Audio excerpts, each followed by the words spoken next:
Welcome to the deep dive. Today we are taking a pretty massive stack of recent sources. I'm talking meticulously compiled 2022 leak data, frame by frame trailer breakdowns. Oh, yeah. And the brand new Ultimate Edition pre-order reveals, right? Exactly. And we're going through all of this to answer one very specific question for you. How is Grand Theft Auto completely rewriting its own rulebook? Because, for years, whenever we talked about a GTA game, there was this baseline expectation of arcadey chaos. Right, yeah. Pure chaos. You're flying down the highway, you crash into a lamppost at like 100 miles an hour, you just shake it off, pull a rocket launcher out of your back pocket, and keep sprinting. I mean, it was weightless, it was just a playground. It was. It was a sandbox designed for, honestly, an absolute lack of friction. The world reacted to you, sure, but it rarely ever pushed back in a meaningful, grounded way. Right. The player was basically a superhero in street clothes. But based on the data we are parsing today, that era is entirely over. It really is. It's a paradigm shift. We are seeing Rockstar take the heavy, street-level, hyper-detailed realism of Red Dead Redemption 2 and just inject it straight into the neon-soaked strength of Vice City. And the wider Leonidas state, yeah. Which is why our mission today isn't just to, rattle off a list of these new features like a table of contents. No, absolutely not. We're here to connect the dots for you. We need to show you exactly why these mechanics matter. Because every single action you take in Leonida is now going to have a profound, realistic reaction. Yeah. It's fundamentally going to change how you plan, how you execute, and ultimately how you survive your time in this world. Okay, let's unpack this by starting at square one. Yeah. Let's say you and your partner are planning a heist. The basics, right? Right. Before you can even think about hitting a target, you need a getaway vehicle. And the very act of just stealing a car, literally the namesake of the franchise, has been completely overhauled from the ground up. Oh, it's wild. Gone are the days of automatically smashing a driver's side window, twisting two wires together in half a second, and just peeling out while the alarm blares. Right, exactly. The leak data gives us a very clear mechanical look at how vehicle theft has evolved. You're now going to be carrying specific physical tools for specific types of vehicles. I saw this in the compilation. You've got a Slim Jim for older, more analog cars. Yeah. And then an immobilizer bypass device for those high-end modern supercars. Precisely. And utilizing these tools isn't just a contextual button press anymore, It involves an active minigame. Okay, sure. Now, a lockpicking minigame isn't entirely new to the gaming landscape, obviously. But what changes the context here is that the leaked events list shows you can actually fail this minigame. Wait, hold on. I have to push back on that. Okay. If I'm getting shot at by a rival gang, or the police are swarming, and I run up to a shiny new Pegasee to make my escape feeling a lockpick puzzle because my hands are sweating on the controller, sounds incredibly frustrating. Yeah. Won't that just annoy players who are used to that fast GTA action? Well, it sounds frustrating if you approach it with the old GTA mindset. But the game wants you to earn your escape now. Oh, I see. It's all about risk and reward. If you are under heavy fire, you might not have the luxury of stealing a modern supercar that requires a complex immobilizer bypass. Right, because it takes too long. Exactly.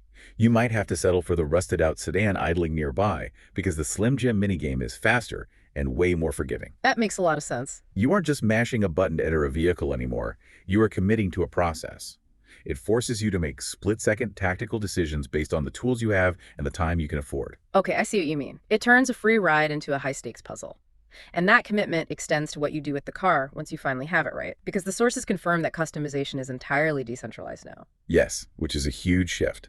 In the old days, you'd drive into a single Los Santos Customs. The Magic Garage. Magic Garage.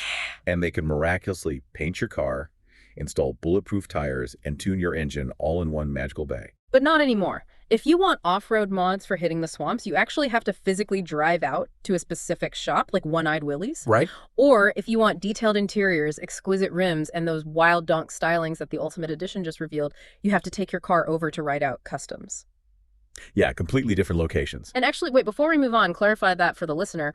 What exactly are donk stylings? Well, donk is a very specific car subculture, particularly prominent in the American South and Florida. Which perfectly fits Leonida. Yeah, it perfectly fits. It refers to highly customized classic cars, usually from the 70s or 80s, lifted on massively oversized wheels. How big are we talking? We're talking 26 inches or larger with extremely elevated suspensions. Wow. Okay. So it's not just a paint job. You are fundamentally altering the geometry of the vehicle. Exactly. And this isn't just a cosmetic shift. We have to look at the new Rage 9 engine powering this game. Right. The tech analysis. Yeah, the tech analysis we reviewed highlights that vehicle physics have been massively upgraded with a significant increase in polygons. That allows for highly precise physical deformations. Meaning what exactly? Meaning, what you choose to customize, like throwing massive donk wheels on a car, actually impacts the physical driving experience and the center of gravity. Oh, wow. So if vehicles are this precious and like getting into a wreck physically deforms the car so badly it alters handling, how does that change combat? It changes everything. Because in the old games, if a firefight break out in the street, I'd just blow up whatever car was next to me to create chaos, or just use the burnt husk for cover. I can't really just treat cars like disposable toys anymore. And that right there is the pivot. You can't rely on infinite firepower to get you out of a jam. Which brings us to the biggest mechanical limitation the player's gonna face. Oh boy. The infinite weapon wheel is officially dead. Rest in peace, Infinite Pocket. We knew you well. If we connect this to the bigger picture, this is Rockstar forcing you into a deeply tactical mindset. They are adopting the limited weapon system from Red Dead Redemption 2. Okay. When you are on foot exploring Leonida, you can carry a pistol, a melee weapon, some throwables, and only two-handed weapons, like a shotgun and an assault rifle. That's it. That is it. So I can't just pull a minigun out of thin air. I have to plan my loadout like I'm packing for a highly illegal road trip. Pretty much. But wait, if I only have 2 heavy weapons on my back, where does the rest of my arsenal live? In the trunk of your car. Your vehicle is now your mobile armory. Oh, wow. Yeah, weapon lockers and crates are central to the core gameplay loop now. I remember the Ultimate Edition details explicitly confirming weapon lockers and safe houses, like the Shorecourt personal garage. Yes, and crucially, on specific vehicles themselves. The sources even mention a weapons crate installed directly on the Shih Tzu Squallow boat. Okay, let me think about how this actually plays out in the game. If a shootout escalates and a police helicopter shows up, and I suddenly realize I need a sniper rifle to take out the pilot. Right. What do you do? I can't just pause time, open a weapon wheel, and magically select it. I have to physically fight my way back to my getaway car, pop the trunk, and swap my gear while bullets are flying around my head. Exactly. It makes your positioning in the open world critically important.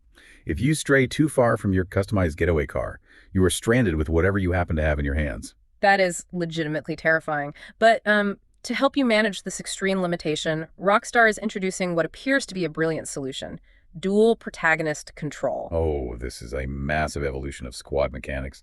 Because the character wheel now includes options for solo Jason, solo Lucia, and a mode to control both simultaneously to team up in the open world, right? Yes. But how does controlling both simultaneously actually work on one controller? Are they just tethered to me? It's an active tactical system. You aren't just letting the AI take over the other character while you do all the work, like in GTA 5. Okay. You're actively issuing commands, setting up crossfire, and coordinating movements. And when you factor in the leaked combat abilities, the depth really opens up. Right. The sources mention Jason having a Deadeye-like ability that slows down time and reveals structural weak spots in the environment. Yeah. And Lucia has a similar focus ability, but it's limited to a single high-impact precision shot. Oh, nice. So you realize you are meant to coordinate them like a genuine two-person tactical unit. Jason might be laying down suppressive fire with an assault rifle, utilizing his ability to pinpoint explosive hazards, while you command Lucia to hold a precise angle with a sniper rifle. So your weapons are packed in the trunk. You and your partner are perfectly synced up, and you pull up to your target. Let's do it. Let's use the infamous Hank's Waffle Diner from the leaked footage as our example here. You walk in. How does the actual robbery play out now? Well, it is vastly more dynamic and much more volatile. Because in previous games, you'd point a gun at a single cashier, a little progress bar would fill up, they'd drop a paper bag of money, and you'd just leave. Right, but now the physical environment dictates the complexity. Hank's Waffles has multiple registers. More cash to grab, sure. More cash, yes. But crucially, more time spent inside the location. And time is your absolute biggest enemy in a heist. Right. And while you are spending that extra time physically emptying multiple registers, you have to manage the environment. This brings in the full NPC interaction system. Here's where it gets really interesting. Because the sources show the prompt menu returning from Red Dead 2. You aim at a non-player character, and you have actual dialogue choices. You can greet, antagonize, rob, or threaten. You must actively manage the crowd. Yeah. You have to keep your weapon aimed at them to keep them on the ground. Yeah. You have to shout them down, threaten them so they don't try to be a hero or, slip out the back door. The AI of these NPCs has been entirely revamped. They aren't just running around screaming aimlessly anymore. No, they are calculating their own survival. Okay, again, I have to play devil's advocate here for a second. Go for it.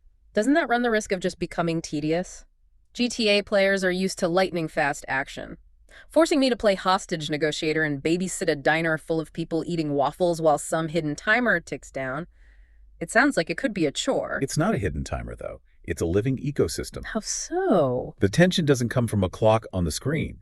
It comes from watching the guy in the corner booth slowly inch his hand toward his pocket to grab a phone. Oh, wow, yeah. It comes from having to instruct Jason to watch the back door while you intimidate the cashier. The engagement comes from the unpredictability of the crowd. Ah, so it's about situational awareness. Exactly.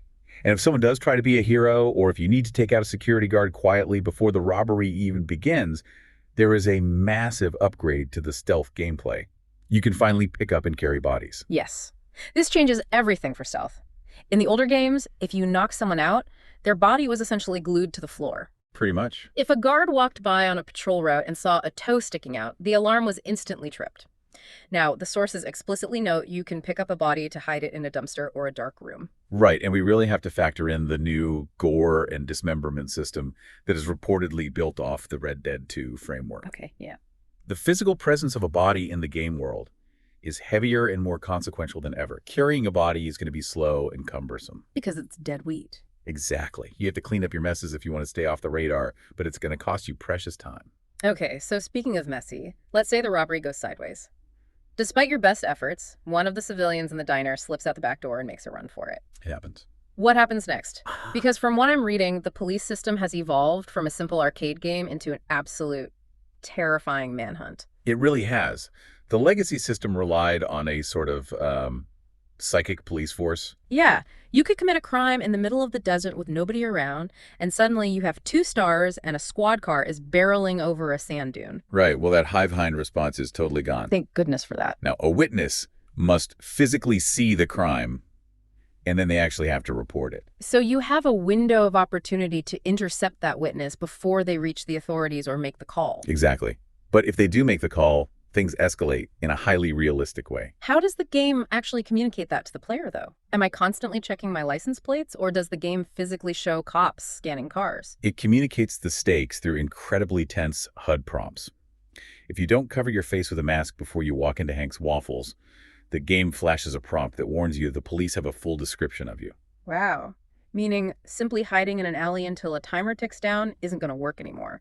The AI is looking for your specific character model. Right. And even more terrifying is the vehicle tracking.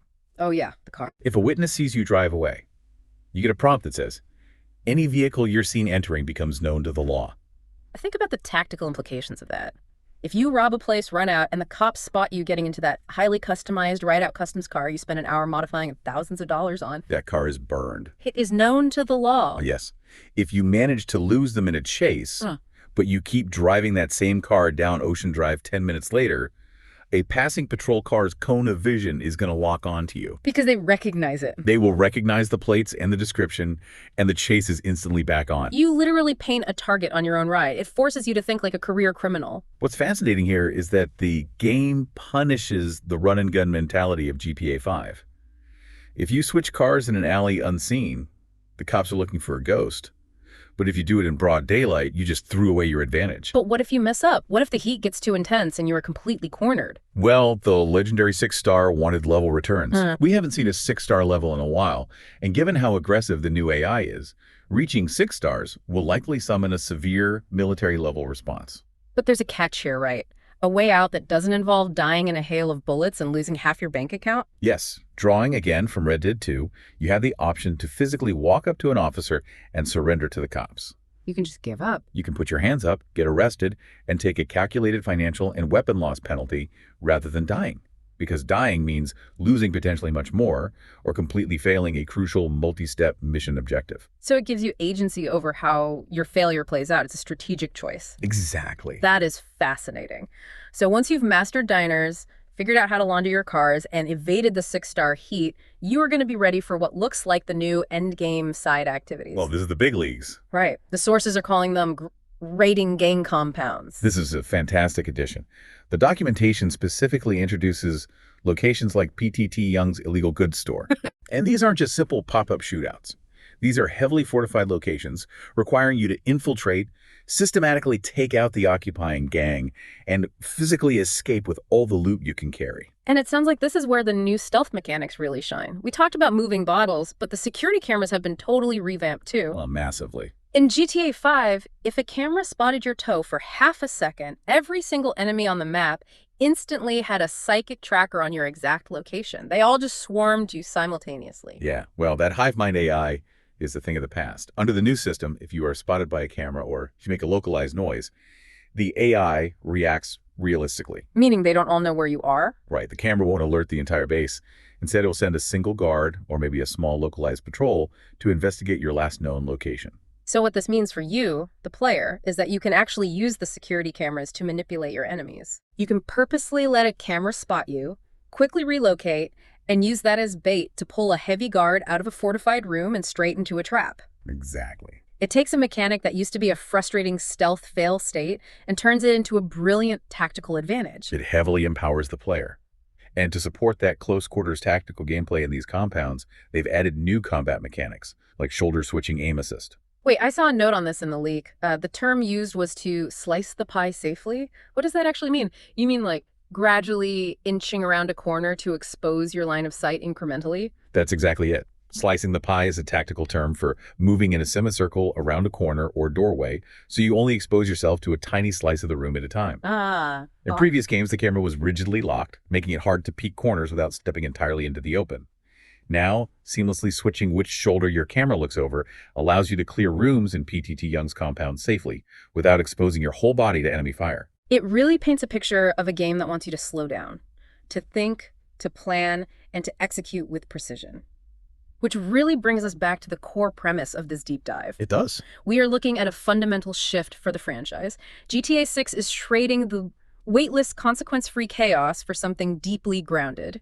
It is high-stakes tactical realism. Top to bottom. From the anxiety of picking the lock on your getaway car, to managing the terrified crowd at Hank's Waffle so a witness doesn't memorize your face, to calculating the exact weight of the weapons in your trunk.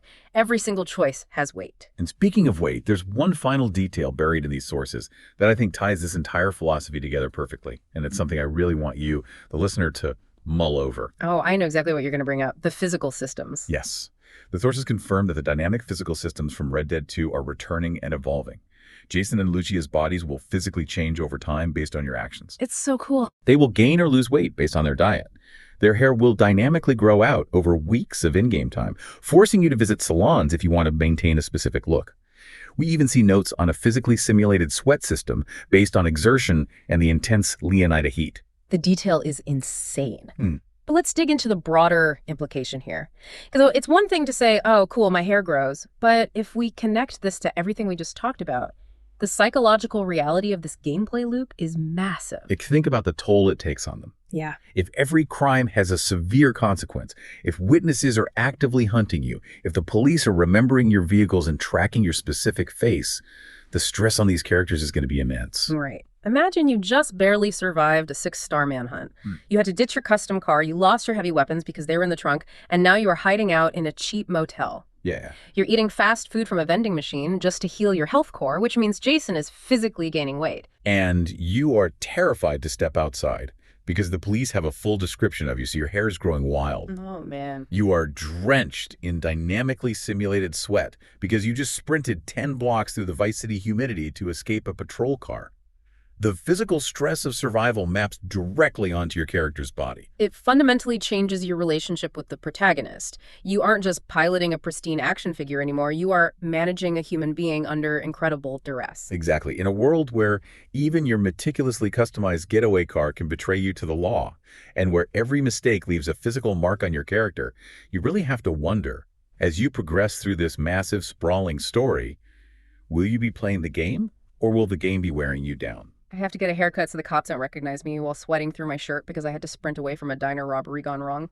That is a hauntingly brilliant thought to leave on. You start out trying to conquer Vice City, and you might just end up trying to simply survive it. That's the reality of Leonida. Well, that is all the time we have for today's deep dive. A massive thank you to you for joining us as we unpacked this incredible stack of sources. It's been great. One thing is absolutely certain. Your time in Leonida is going to be wildly different and vastly more dangerous than anything you've ever experienced in a Grand Theft Auto game before. Stay safe out there, plan your loadouts carefully, and we will catch you on the next deep dive.